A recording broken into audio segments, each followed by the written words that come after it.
all the student teachers over here. I'm standing here in front of you to express my opinion about the topic of the seminar, that should education be included as a fundamental right up to the secondary school. And I'm here to express my views, and my views are quite opposite.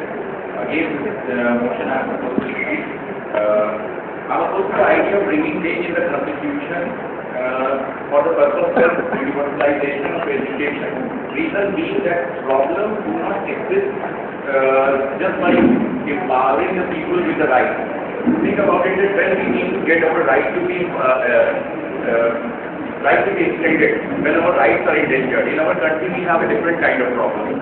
Problem is not that people do not have a right. The problem is that there is many kinds of high rising population, stress of poverty, which actually force the child to become, if children are being forced to become a working hand instead of going to get education.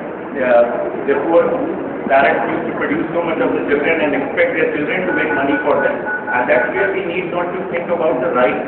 Rather, we need to think that whatever the rights have been already, it is good enough. I personally think that our constitution, right from the beginning, ever since it was made, the provision initially was made in the directive principle, as Dr. Malik said, that there is Article 45 and also Article 41, in which it was said that government needs to provide education to every possible citizen of this country to the best of their ability. Unfortunately, our government did not do the kind of directive. As we know, directive principle is not forcible upon the government. So government could not do, government did not do whatever we need not to discuss about that. Later on in 1992, it was thought that let's make the education as fundamental right, so every child is going to be blessed with that. And we added primary education up to the age of 6 to 14 in Article 21A. Many of you have mentioned already before me that education is now considered as important as right to life.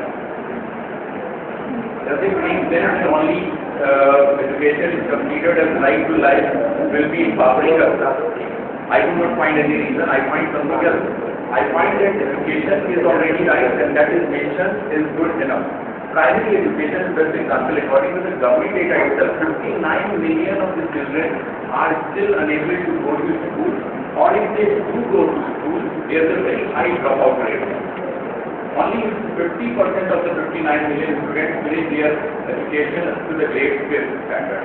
So question is not about right. Question is about the government already has enough in the constitution, making a few, adding few clauses in the constitution won't fulfill our purpose. What we need to have that what guidelines has been made, the monitoring and authorities and the implementing authorities has to get into the track that each and every child should be given a kind of education. Education added to in the constitution will not be fulfilling that purpose, because, as I said, right is there. We have many of the children is wanting to attain this right. Government is there. Problem is for those who actually don't turn up to go to get education. We need to think about that. Government is there, our Supreme Court as a authority to make sure that everybody is wanting to get education, and in case it is deprived, it's always helpful. We have a very good judicial system existing in our country making possible. So thinking about that fundamental right to be extended to the higher level, that is the secondary level, is not the issue. Rather, it is issue of how to education implemented, how the education to be implemented to the level that the people, certain section of the society is very backward. They do not understand the importance of education. How we are going to make it possible that they get involved in the process of education. Then it will make sense. That's what I wanted. Thank you.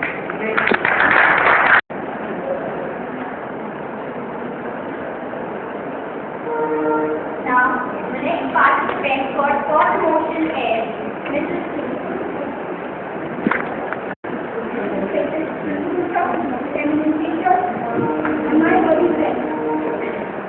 As you know, education for everybody is universally accepted as unselfish.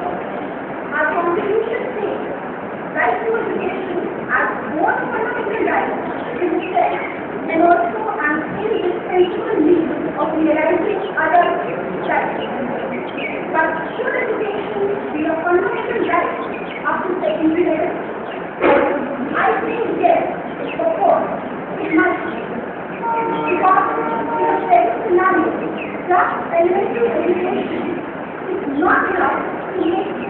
ready, self-reliant, and a responsible citizen who can be a productive resource for the country. Also, this is the only way to make secondary education accessible to all, by all, I mean rich and poor. Otherwise, trust me, it poses a serious threat to democracy. How? Because high quality higher education remains reserved for the upper class, and that social inequality is we are facing today becomes impossible to end up. If we look at the early dropouts at the elementary level, we see that let us postpone to reach that level, or we see that let the infrastructure be there, or let us be completely ready that we take up a secondary education as a fundamental right. Let me tell you, this situation is never going to come until we make a step forward. So it is required that education up to secondary level must be for the development of knowledge, abilities, and skills. As we all know, the right to education has been recognized as a human right for more than 16 years. But not just this right is violated in not just in India, but in other countries as well. Why? Because the government, they have a tendency to shirk their responsibilities. They are opening up the way to the privatization of education, and we all are very much aware about the consequences of it. Friends, one thing should be clear, that education is a public service, and it must remain a public service. If we wish to promote democracy and citizenship in globalized society, usually the government officials, they talk about the budgetary constraints. Their objection is that we do not have enough infrastructure, we do not have money for this. I don't think it is an admissible excuse for keeping millions and millions of people in ignorance and darkness. Moreover, the countries who can spend billions of dollars every year for arms and ammunition, they cannot be such excuses, because complete education programs would need implementation, and that would be changing the picture of our country. Moving forward, at this present time, when we are facing extremism of all sorts, extremism not just religious one, but also the economical one, and that is polluting the people's mind, we cannot afford to skip on secondary education. It is for us to remind the government, raise a demand for fair policy implementation, be it infrastructure, teachers, technology, or anything whatsoever.